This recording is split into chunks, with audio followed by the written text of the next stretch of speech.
My name is Deborah Lane. I'm 71 years old, and I never imagined I'd be sharing this story on what was meant to be the happiest milestone of my life. Today should have been my 50th wedding anniversary.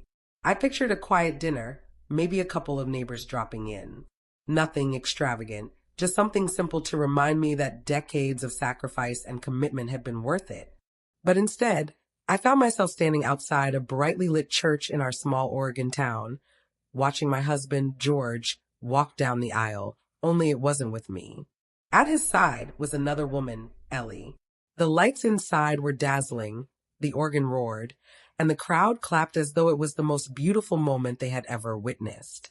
My own son, Mark, stood at the front, smiling and applauding, as if the man up there hadn't been married to me for half a century. I froze in the shadows. Every cheer that rose in that church felt like a stone pressing into my chest. I thought of the first tiny apartment George and I lived in when we were barely more than kids, a place with peeling wallpaper and a draft that never left. We scraped coins together for groceries, counted every penny, and dreamed of someday owning a real home. When we finally managed to buy a little house with a garden, I planted roses because George once said he loved their scent in the mornings. I tended those roses through storms, drought, and bitter winters where I had to break ice just to water the soil. I raised our son in that house, worked late nights when George lost his job, and later cared for our grandson with the same quiet devotion. All of those memories crashed through me as I stood outside, watching George pledge himself to Ellie in front of everyone we had ever known. The church roared with sound, but outside there was only silence. The street lamps flickered dimly, mocking me, their glow nothing compared to the blaze of chandeliers shining above George and Ellie. I thought of every birthday I had planned, every meal I had cooked, every late night I spent waiting for George to come home. 50 years gone in a single cruel instant. The weight of it collapsed on me like a roof caving in. My body was heavy, yet my heart felt hollow, scooped out and left empty. I wanted to scream, but nothing came. Instead, my mind went back to George's words over the years, words I once believed, that we couldn't afford a wedding, that after so many years together, it didn't matter anymore. I believed him because I loved him. Now I saw the truth. He had saved that promise, not for me, but for her. I stayed outside, unseen, my breath visible in the cool Oregon air. Inside, Ellie laughed, her white dress glowing under the lights, her hand wrapped around George's as though it had always been hers. Mark's voice carried across the noise, celebrating a union that erased me in an instant. The same boy I nearly died giving birth to, the same boy I once rocked through fevers and heartbreak, clapped for the woman who had taken my place. I stayed until the doors opened and the guests poured out, faces lit with joy, their laughter spilling into the night. No one noticed me standing under the lamp post. No one asked where George's wife of 50 years had gone. It was as if I had never existed. The church light stretched out across the pavement toward me, but I stayed in the dark. Something inside me had broken beyond repair. I finally understood. The man I gave my life to had never truly been mine, and the family I built had already chosen to erase me. 50 years of loyalty, sacrifice, and love had ended in silence, and silence was all I had left.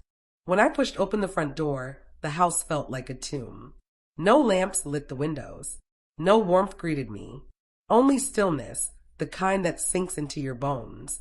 The air smelled stale, as though even the walls had chosen silence. I dropped my bag and sat in the dark, waiting for them to return. The sharp click of a light switch broke the quiet, flooding the living room. Mark's voice cut through, surprised, asking why I was there. I just stared at him. The question itself was absurd.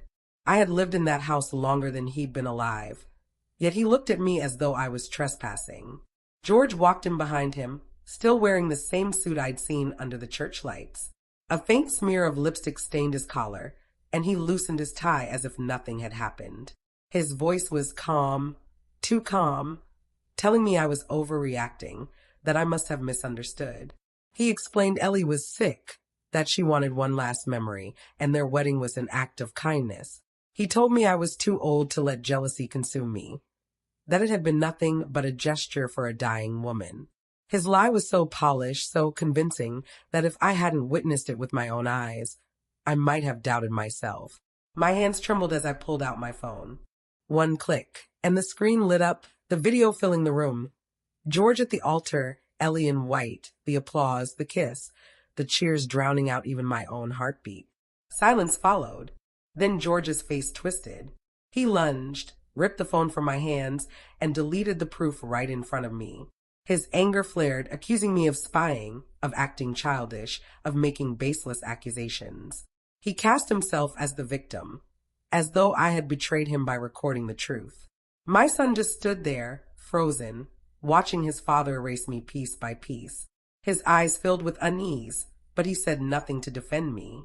Humiliation burned in my chest, but beneath it, something else stirred. I was tired of swallowing pain. Slowly, I reached into my bag again, this time pulling out a thick envelope. I laid the papers on the coffee table, their weight echoing in the tense air. My voice was steady when I told George it was over. 50 years had collapsed in one night, and I would not waste another minute begging for respect. For the first time in my life with him, I was the one deciding what happened next. Mark's voice rose before George could answer. He accused me of being petty, said that at my age I should be above jealousy, that Ellie was dying and I was acting like a child. His words cut deeper than I expected, because they came from the son I had once nursed through fevers, the boy who once promised to protect me. Now he stood in front of me, full of judgment, defending the man who had betrayed us both. The tension split the room like a storm about to break. My grandson, too young to understand but old enough to feel fear, began to cry on the couch. His small hands rubbed his face, his sobs echoing through the silence George and Mark had created. I wanted to comfort him, but Mark's voice thundered over everything, telling me again to stop embarrassing myself, that I was making a scene. I turned to him, my body shaking, but my voice firm. I told him I was not his maid. I was his mother. The words hung in the air, sharp and final.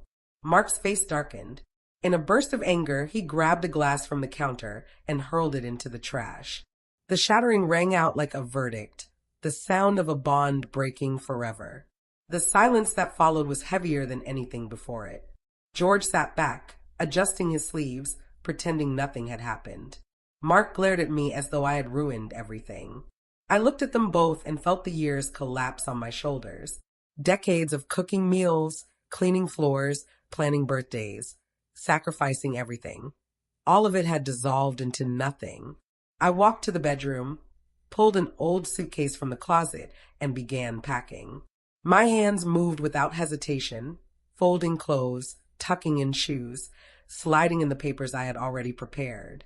When I stepped back into the hallway, the house no longer felt like home. It felt like a place I had only ever been visiting. And that was the night I finally left. I stood there motionless, waiting for Mark to say something, but he didn't. Without a word, I slipped on my shoes by the door, gripped the handle tightly, and stepped outside. After more than 4 decades in that house, I left it behind, walking away from a family that no longer existed. I went to a cafe, hoping only for a quiet cup of coffee. Instead, I saw Ellie by the window, her dress pressed neatly, her smile sharp. She greeted me with a smirk, her voice loud enough for the whole room, as she bragged that George had never stopped loving her, that their wedding was the fulfillment of a 50-year promise. Every word was meant to stab, and every glance she threw around made sure the audience was paying attention. Phones came up, screens glowing, as strangers began recording. Then she leaned in close, her tone dripping with sweetness laced in venom. She told me George cried when he held her, that he called her the love of his life, and that I should accept it with dignity. My stomach churned as the whispers swirled through the cafe, faster than I could catch my breath. By evening, the video was everywhere. It showed me with clenched jaw and tired eyes, while Ellie looked radiant and triumphant. Comments poured in, calling me bitter, jealous, pathetic, just an old woman trying to ruin a fairy tale. My son drove the dagger deeper when he posted a photo with George, his wife, and Ellie smiling together as if I had never been part of the family. The caption read, "This is my family. They're all that matter." I sat in my apartment, staring at the screen until my vision blurred. I couldn't eat, couldn't sleep, and the silence closed in on me like a cage. The shame clung to me like wet clothes, heavy and suffocating. I thought about the years I had given and wondered if I had been erased, not just from George's life, but from the world's memory. Then came a knock at the door. When I opened it, the women I had met on my trip stood there, arms folded, eyes blazing. They didn't question me, didn't hesitate. They simply said, "We believe you." Then they pulled me into their arms and reminded me I wasn't alone. In that embrace, the fog began to lift. My strength didn't come from arguing online. It came from knowing I had a sisterhood that saw me, heard me, and would stand beside me no matter what.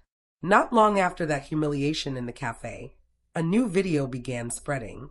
This one showed Ellie holding my grandson distractedly, her eyes fixed on the TV. The child cried louder and louder until he slipped from her arms and hit the table.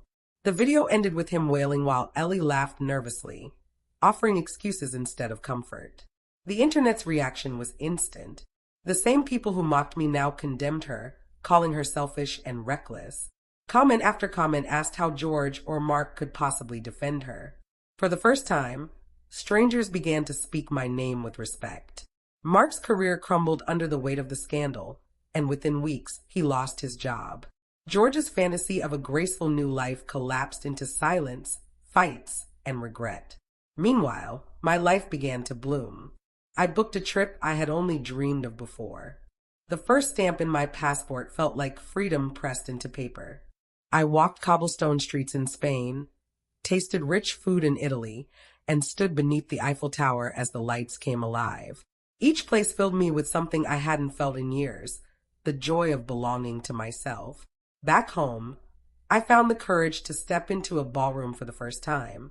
Chandeliers glittered overhead, the polished floor shining beneath my shoes, while music wrapped around me like a long-forgotten embrace. That's where I met Kevin, a widower my age, with kind eyes and steady hands. He smiled with patience, guiding me through steps I fumbled at first.